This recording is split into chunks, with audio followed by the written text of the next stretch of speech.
గురించి చెప్తూ అత్యద్భుతమైనటువంటి ఘట్టాన్ని ఒకదాన్ని ఇప్పుడు రామచంద్రమూర్తితో విశ్వామిత్ర మహర్షి చెప్తున్నారు.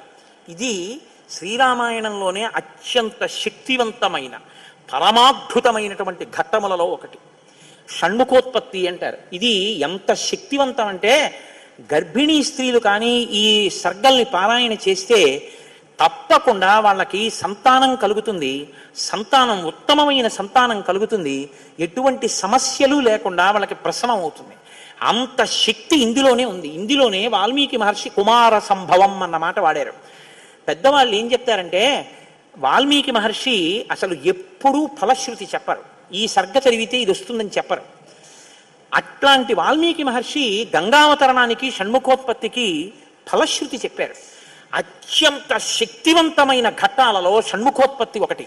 ఇది విన్నవాళ్ళు సుబ్రహ్మణ్య లోకాన్నే పొందుతారు అంటారు. అంత శక్తివంతం.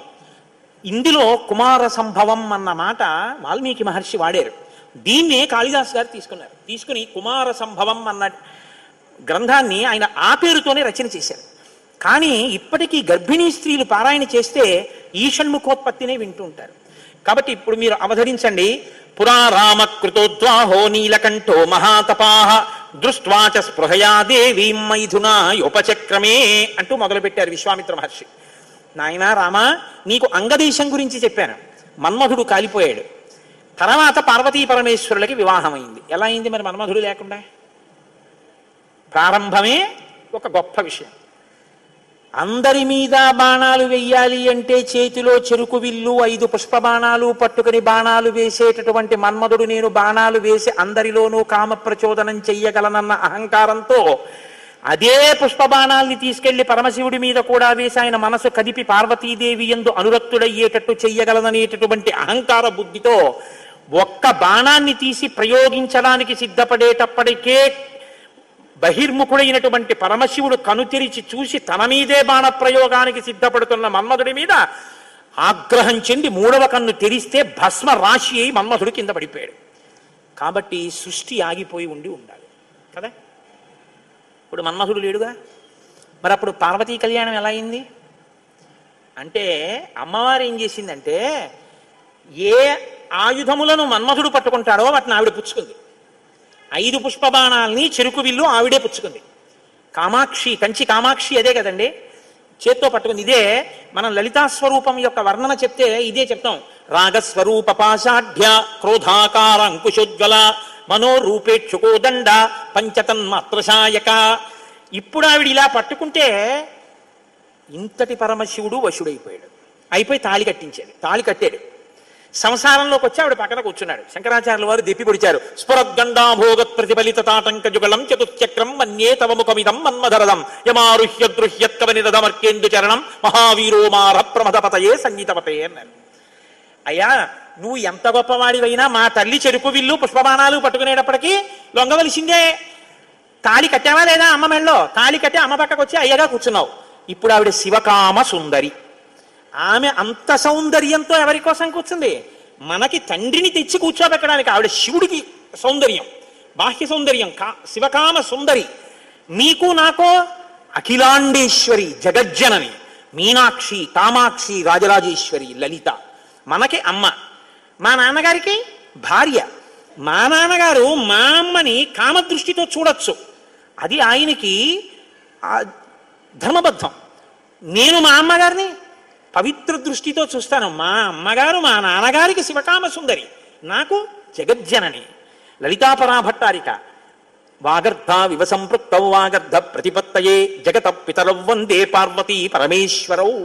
ఈ లోకానికంతటికీ తల్లిదండ్రులైన పార్వతీ పరమేశ్వరుల్లో అమ్మ సౌందర్యం పరమశివుడి కొరకు, అమ్మ యొక్క అంత సౌందర్యం అమ్మతనం మన కొరకు.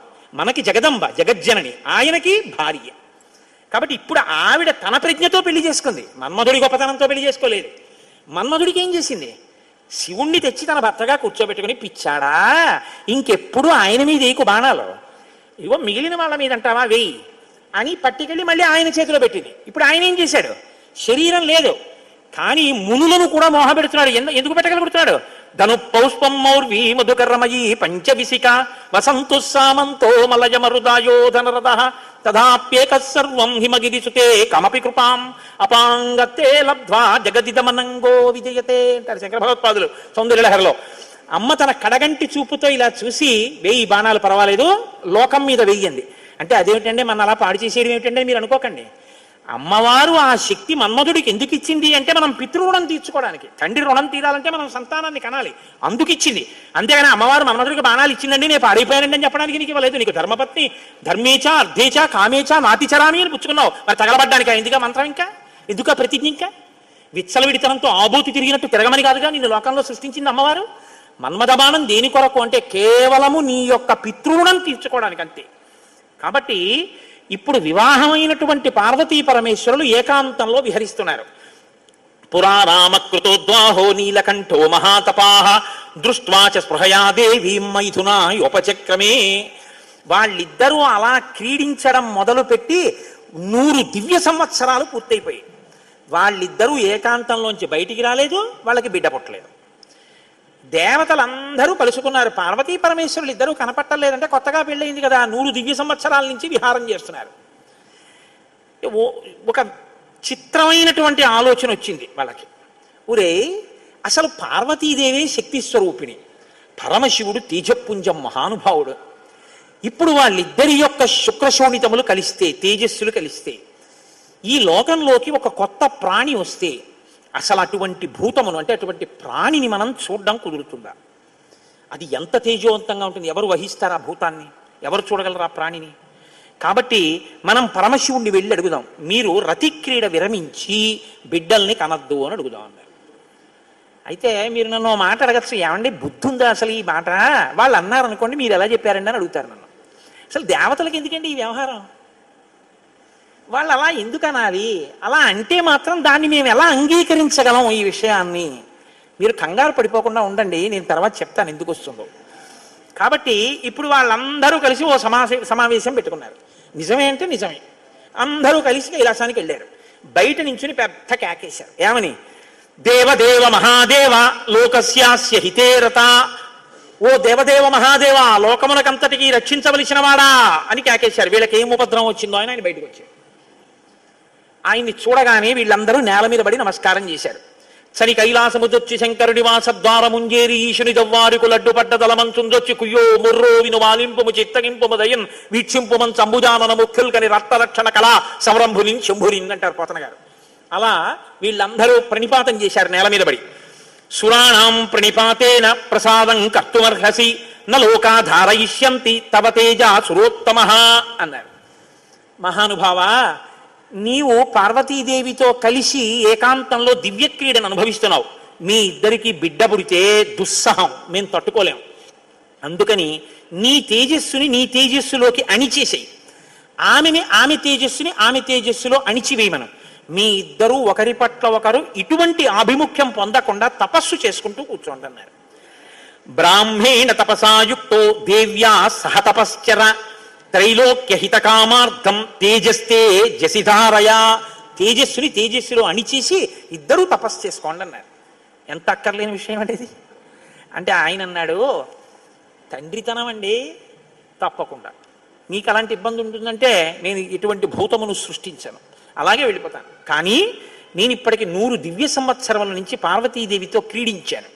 ఆ కారణం చేత దేవతానాం వచశ్రుత్వా సర్వలోక మహేశ్వర బాఢమిత్యత్ బ్రవీత్ సర్వాన్ పునశ్చేదమువాచ. మీరు చెప్పినట్టే చేస్తాను, నా తేజస్సుని నా తేజస్సులోకి అణిచేస్తాను. కానీ యదిదం క్షుభితం స్థానాత్ మమ తేజో హ్యనుత్తమం ధారయిష్యతి కస్మన్మే బ్రువంతు సురసత్తమాః. ఇప్పటికే చాలా కాలంగా పార్వతీదేవితో నేను క్రీడించి ఉన్న కారణం చేత నా రేతస్థానం నుంచి తేజస్సు కదిలిపోయింది. ఇప్పుడు కదిలిపోయిన తేజస్సు పడిపోతుంది. నేను పార్వతీదేవి యందు వదిలిపెట్టద్దని మీరు అంటున్నారు, మరి నేను నా తేజస్సుని ఎక్కడ విడిచిపెట్టను, ఎవరు భరిస్తారు చెప్పండి అన్నారు. భరించడం అనేటప్పటికీ వాళ్ళు ఎవరు గుర్తొచ్చారో తెలుసా అండి? భూమి గుర్తొచ్చింది.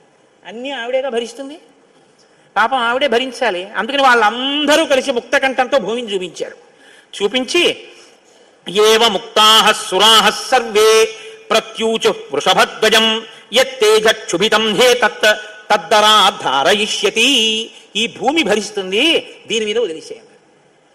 భూమి ఏమనాలి? అదేమిటయ్యా, ఆయన భార్య యందు ప్రవేశపెట్టబడవలసినటువంటి శివతేజస్సు నా మీద ఎలా విడిచిపెడతాడు? నేను ఎలా స్వీకరిస్తాను? భూకాంత, ఆమె స్త్రీ, భూదేవి నాలోకి ఎలా ప్రవేశిస్తుంది? శివవీర్యం దోషం అవుతుంది కదా, నేను పుచ్చుకోననాలి. ఆవిడ సంతోషించింది. శివవీర్యం నాలో ప్రవేశించడం అంటే అదృష్టం కదా అనుకుని తప్పకుండా పుచ్చుకుంటానని అనేటప్పటికీ పరమశివుడు ఏం చేశాడంటే, ఏవ ముక్త సురపతి ప్రముమోచ మహీతలే తేజసా పృథివీయేన వ్యాప్త సగిరికానన. ఆయన తేజస్సుని భూమి మీద వదిలిపెట్టేశాడు. అది ఉత్తర క్షణం భూమి అంతటా పాకేసింది. పాకేసి పర్వతాల్లో, నదుల్లో, సముద్రాల్లో, చెట్లలో పరివ్యాప్తమైతే ఆ తేజస్సు యొక్క స్థితిని భూమి తట్టుకోలేకపోయింది. తట్టుకోలేక పెద్ద పెద్ద కేకలేసింది ఆవిడ. తతో దేవాహ పునరిదం ఊచుశ్చాధ హుతాశనం ప్రవిశత్వం మహాతేజో రౌద్రం వాయు సమన్విత. నా ఒళ్ళు మండిపోతోంది, దగ్ధమైపోతోంది నా శరీరం అంతా. శివవీర్యాన్ని నేను భరించలేకపోతున్నాను, దాని శక్తి నేను తట్టుకోలేకపోతున్నాను. కాబట్టి నేను విడిచిపెట్టేస్తాను. నాలోకి వచ్చిన వీర్యాన్ని దేనిలోకి విడిచిపెట్టను అని అడిగింది ఆవిడ. ఇప్పుడు దేవతలందరూ ఒకరి మొహాల్లో ఒకళ్ళు చూసుకుని అన్నారు, ఒళ్ళు మండిపోతోంది తట్టుకోలేనన్నావు కాబట్టి ఎవడు మండిస్తాడో వాడిలో వదిలేయన్నారు. అంటే అగ్నిహోత్రులో వదిలేయమన్నారు. అంటే ఇప్పుడు ఆవిడేం చేసింది? తనలో పడినటువంటి శివవీర్యాన్ని అగ్నిహోత్రుల్లోకి వదిలిపెట్టేసింది. ఇదంతా రెప్పపాటు కాలంలో జరిగిపోయింది. పెద్ద పెద్ద అరుపులు, కేకలు, ప్రార్థనలు, హడావిడి. బయటికి వెళ్ళిన శివుడు లోపలికి రాలేదు. అమ్మవారికి అనుమానం వచ్చింది, ఏం జరిగింది అని. పార్వతీదేవి బయటికి వచ్చింది. బయటికి వచ్చి ఏం జరిగిందని అడిగింది. మేమందరం ఇలా ప్రార్థన చేశామమ్మా, మీ ఆయన తేజస్సు భూమిలోకి విడిచిపెట్టాడు, భూమి తట్టుకోలేక అగ్నిలోకి విడిచిపెట్టింది అంది. మీ ఇద్దరికీ సంతానం కలగకుండా తపస్సు చేసుకోమని కోరిక కోరామమ్మా అన్నారు. ఆవిడంది, ఏ ఆడదైనా అమ్మ కావద్దంటే ఒప్పుకుంటుందండి. అధశైల సుతారామ త్రిదశాం ఇదమబ్రవీత్ సమన్యుర శపత్ సర్వాన్ క్రోధ సంరక్తలోచన. ఎర్రబడిన కళ్ళతో అమ్మవారండి అక్కరలేని విషయంలో జోక్యం చేసుకున్నారు. మీరు చెప్పకూడని మాట చెప్పారు. నన్ను తల్లిని కావద్దు అని శాసించారు. నాకు బిడ్డలు పుట్టకూడదు అని వరం అడిగారు.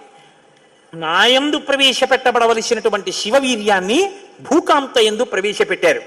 కాబట్టి నేను మీకు శాపం ఇస్తున్నాను. అపత్యం స్వేషు దారేషు తస్మాన్నోత్వాదయిష్యత అద్య ప్రభృతి యుష్మాకం అప్రజాః సంతు పత్నయః ఏవ ముక్త్యా సురాన్ సర్వాన్ శశాప పృథివీమపి.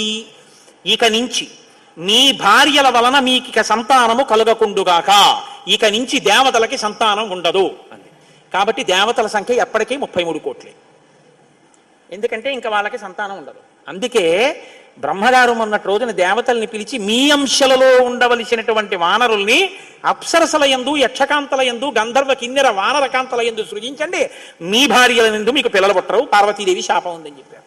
అందుకని ఏమంటే ఎప్పుడూ 33 కోట్లైనా ఇంకా పిల్లలు మనవలు ఉండరా అంటే ఉండరు. పార్వతీదేవి శాపం ఆగిపోయింది దేవతల యొక్క సంతానం. ఇప్పుడు ఆవిడ భూమి వంక తిరిగింది.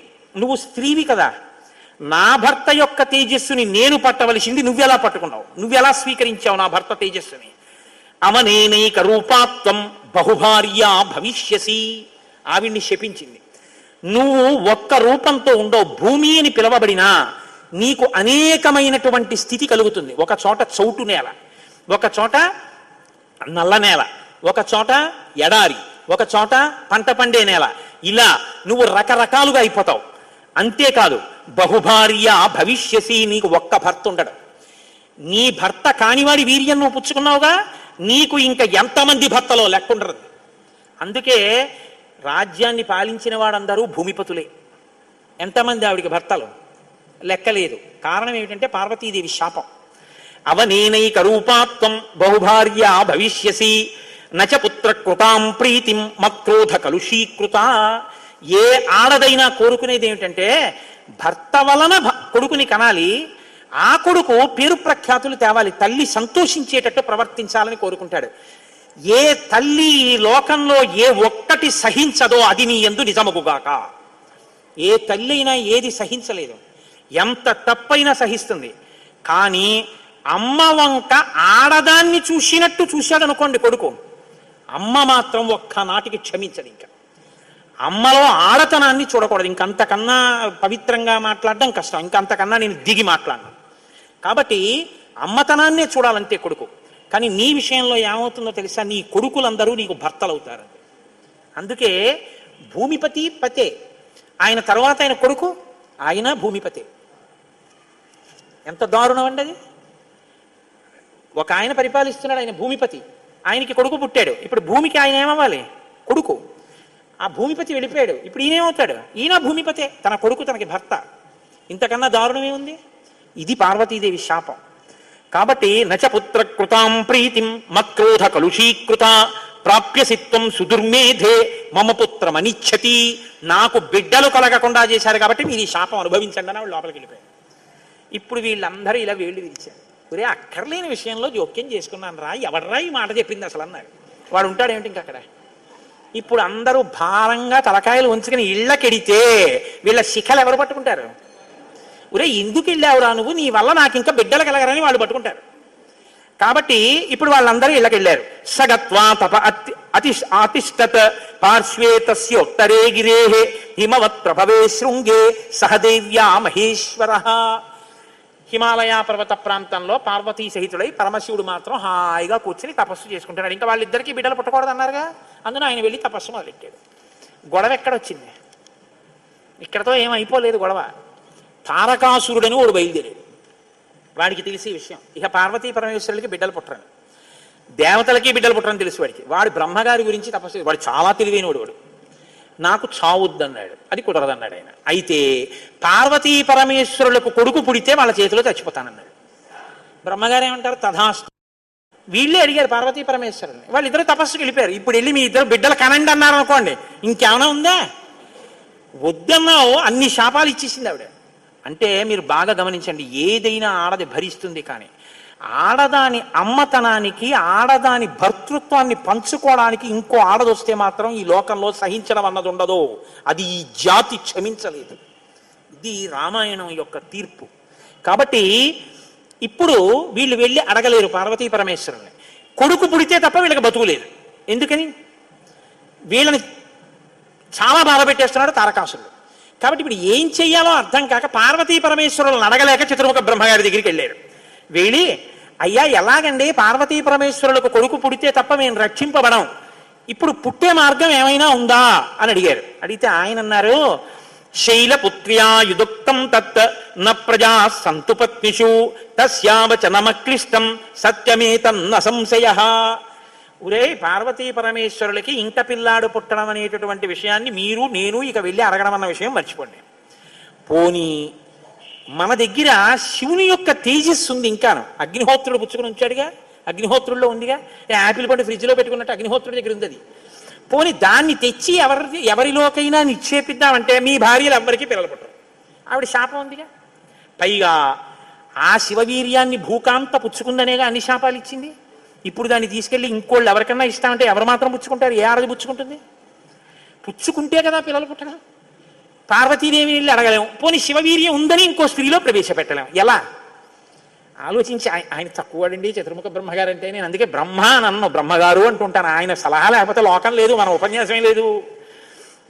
ఆయన అన్నారు, ఇయమాకాశగా గంగా యస్యాం పుత్రం హుతాశనః జనయిష్యతి దేవానాం సేనాపతి మరిందమం జ్యేష్ఠా శైలేంద్రదుహిత మానయిష్యతి తత్సుతం ఉమాయాస్తబ్బ హుమతం భవిష్యతి న సంశయః. ఉమాయాస్తబ్ద హుమతం భవిష్యతి న సంశయః.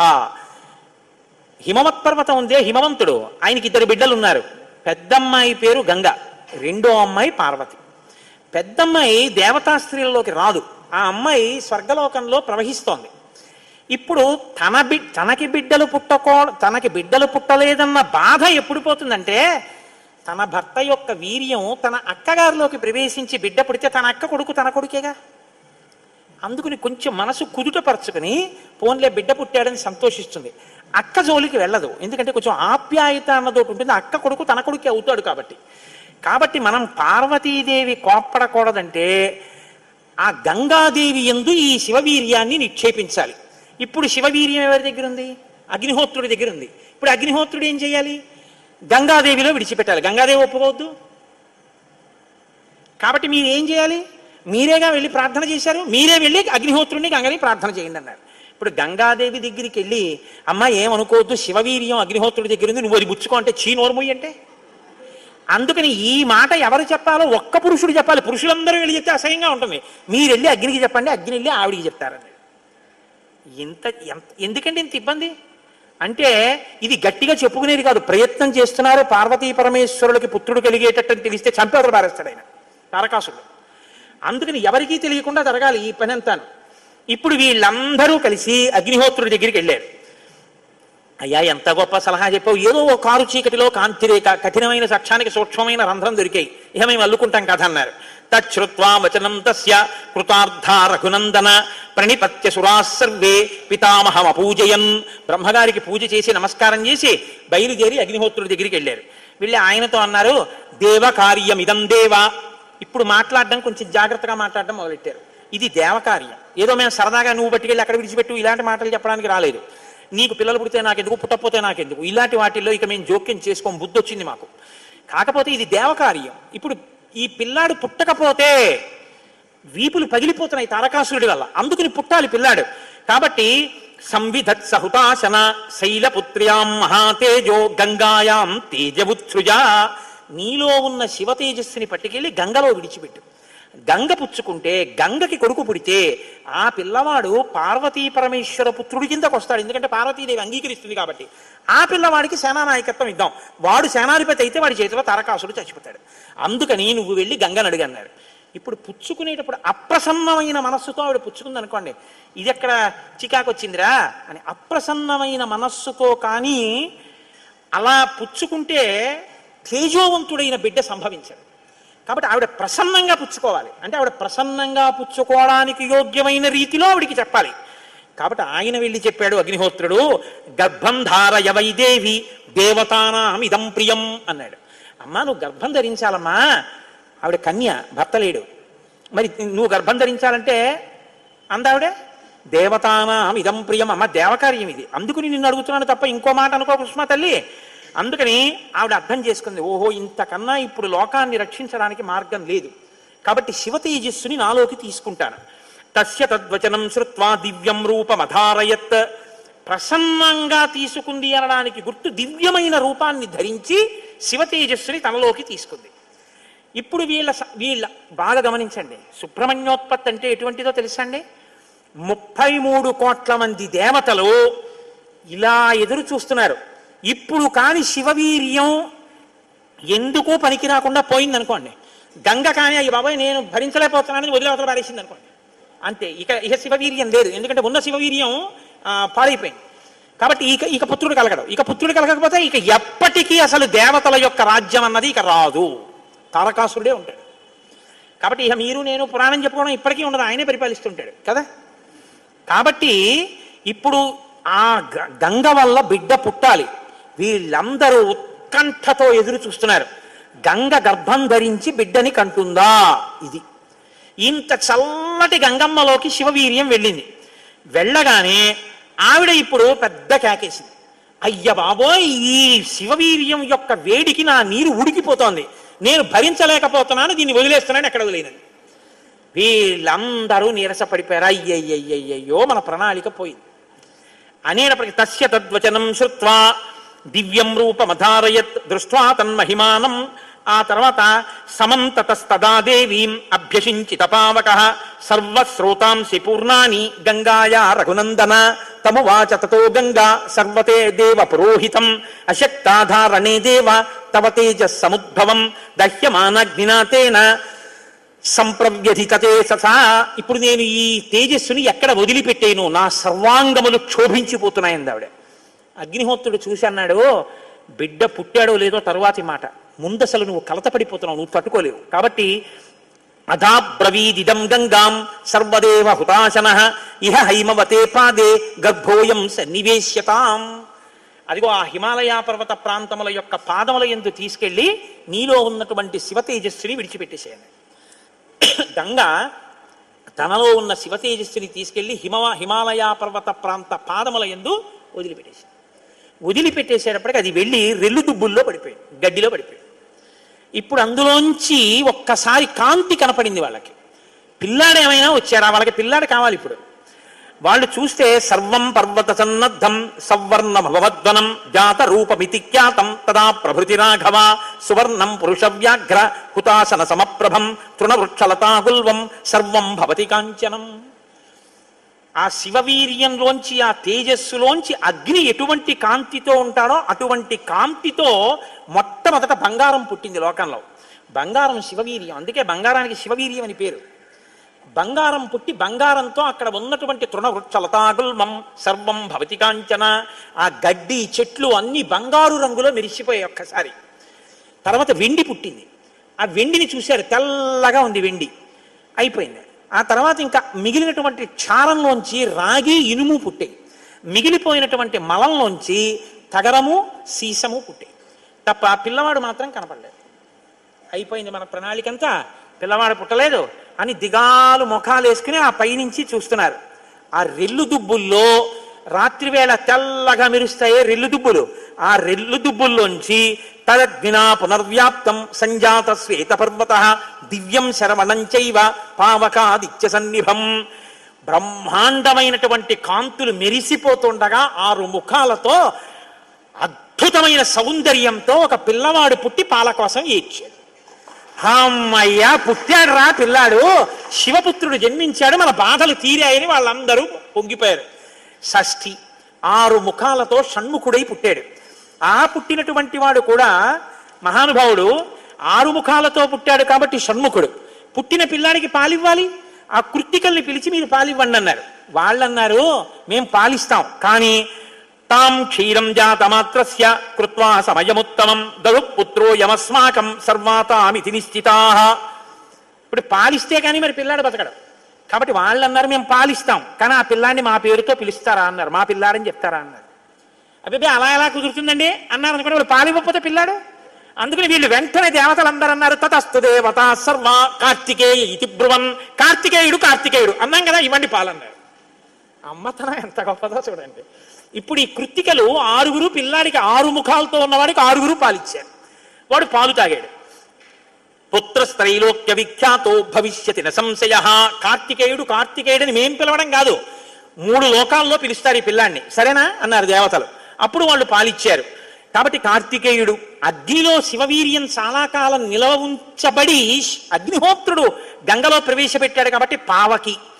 శరవణములు అంటే రెల్లు దుబ్బుల్లోంచి పుట్టాడు కాబట్టి శరవణ భవ. ఎప్పుడు శుద్ధమైనటువంటి బ్రహ్మజ్ఞ జ్ఞానంతో ఉంటాడు కాబట్టి సుబ్రహ్మణ్యం. తల్లి కడుపులోంచి స్ఖలనమై పుట్టాడు కాబట్టి స్కందుడు. ఆయన ఉత్పత్తి చేతనే ఇన్ని పేర్లతో వచ్చాడు. ఏమంటే మీరు ఇంత గొప్పగా ఏదో పాపం నోరు కొట్టుకు చెప్పారు, కానీ మాకు అసలు అనుమానం మాత్రం అలా ఉండిపోయింది, మీరు మంగళం చెప్దాం అనుకుంటున్నారేమో. అలా అనత్సా దేవతలు, అలా అడగడం వల్ల కదా ఇంత కథ వచ్చింది. అలా ఎందుకు అడగాలి అసలు అంటే, మహానుభావుడు శంకర భగవత్పాదాచార్య స్వామి వారు బ్రహ్మసూత్రాలకి చేసినటువంటి వ్యాఖ్యానంలో ఒక చోట ఉదహరించారు దీని గురించి. దాని గురించి అసలు ఇలా ఎలా జరిగిందని కంచికామకోటి పీఠాధిపతులు చంద్రశేఖరేంద్ర సరస్వతి స్వామి వారు ఎంతమంది పౌరాణికులను అడిగారట.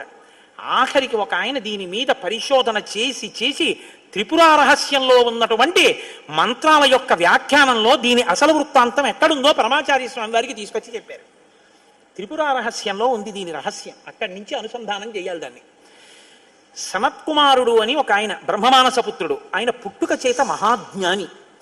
అటువంటి పిల్లవాడు ఆయన ఎప్పుడూ తనలో తాను బ్రహ్మజ్ఞానంలో రమిస్తూ ఉండేవాడు.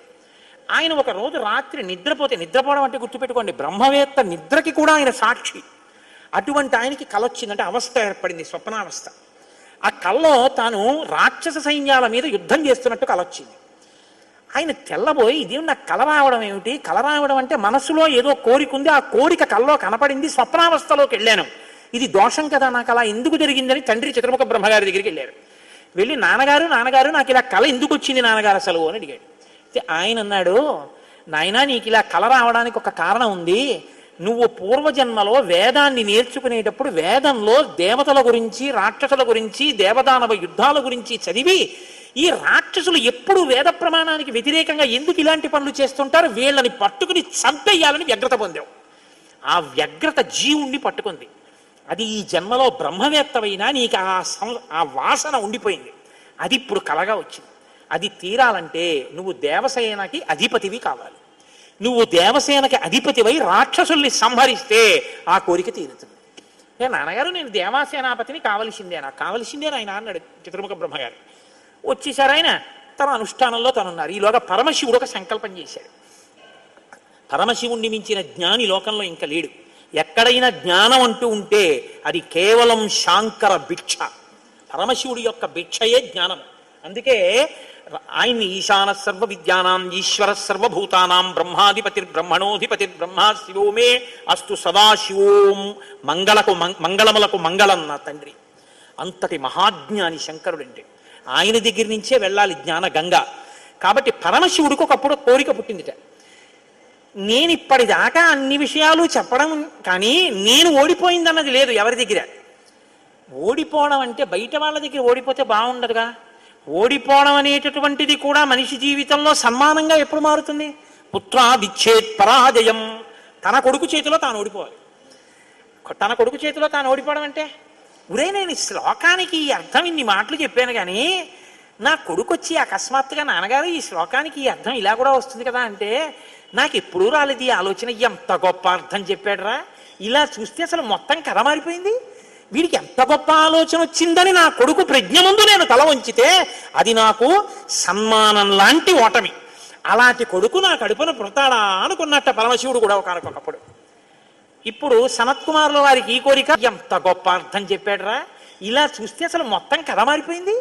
వీడికి ఎంత గొప్ప ఆలోచన వచ్చిందని నా కొడుకు ప్రజ్ఞ ముందు నేను తల వంచితే అది నాకు సన్మానం లాంటి ఓటమి. అలాంటి కొడుకు నా కడుపున పుడతాడా అనుకున్నట్ట పరమశివుడు కూడా ఒకనకొకప్పుడు. ఇప్పుడు సనత్కుమారుల వారికి ఈ కోరిక, పరమశివుడికి ఆ కోరిక.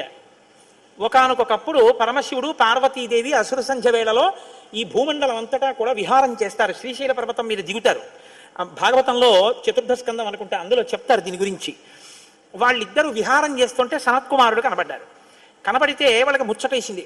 బ్రహ్మవేత్త మహానుభావుడు బ్రహ్మజ్ఞాని, పలకరిద్దామని వృషభవాహనం మీద కిందికి దిగి దగ్గరికి వెళ్ళారు. ఆయన ఇలా చూశారు. చూసి తన పంతాన్ని చేసుకుంటున్నారు. ఇద్దరు అలా నిలబడ్డారు. ఆయన ఏం పలకరించలేదు. పలకరించకపోతే పరమశివుడు అన్నాడు, ఏమయ్యా లోపల సంతోషించాడు ఇది బ్రహ్మవేత్త అంటే. ఏమయ్యా ఇంతసేపటి నుంచి నించున్నావు, కనీసం నువ్వు పలకరించలేదు మమ్మల్ని అన్నారు. ఏంటి నువ్వు కొత్తగా కనపడ్డావు ఏమిటి? నాకు లోకమంతా నువ్వు తప్ప ఇంకోటి కనపడితేగా. నువ్వే కనపడుతున్నది, బ్రహ్మవేత్తకి ఏం కనపడుతుందండి? విశ్వం కనపడదు, విశ్వనాథుడు కనపడతాడు. లోకం కనపడదు, లోకేశ్వరుడు కనపడతాడు. కాబట్టి నాకు కనపడుతున్నదే నువ్వు ఇవాళ కొత్తగా కనపడ్డావు ఏమిటి? నాకు ఎప్పుడు నువ్వేగా కనపడదు, కొత్తతనం ఏముంది, అదుగు అలా కూర్చున్నాను అన్నాడు. లేచి నిలబడి మాట్లాడకుండా అలా మాట్లాడితే శపిస్తాను తెలుసా అన్నాడు. శపిస్తే ఏమవుతుంది స్వామి? దేహానికి ఏమైనా బాధ కలుగుతుంది. అది నేనైతేగా, నేను ఆత్మని. ఆత్మకి శాపం ఏముంటుంది? ఆత్మయే నేను, నేనే నువ్వు, ఉన్నది ఒక్కటే, దానికి శాపం లేదు స్వామి, అందులో నా భయం లేదన్నారు. ఓహో ఏమి ద్వంద్వాతీతుడవరా మహానుభావ, ఇది బ్రహ్మజ్ఞానం అంటే. కాబట్టి నిన్ను చూసి నేను మురిసిపోతున్నాను, నీకు ఏదైనా వరం ఇస్తాను పుచ్చుకో అన్నారు. ఆయన అన్నారు, వరం ఇస్తావా? మళ్ళీ ఇదో మోహం, వరం ఇవ్వడం శాపం ఇవ్వడం ఏమిటి ద్వంద్వాలు? నాకేం అక్కర్లేదు, నీకేమైనా కావాలా నేను ఇస్తానన్నారు. అంటే పరమశివుడు అన్నాడు, ఈ మాట నీతో అనిపించడం కోసమే ఇంతసేపు నించున్నాడు. నీలాంటి కొడుకు కావాలి.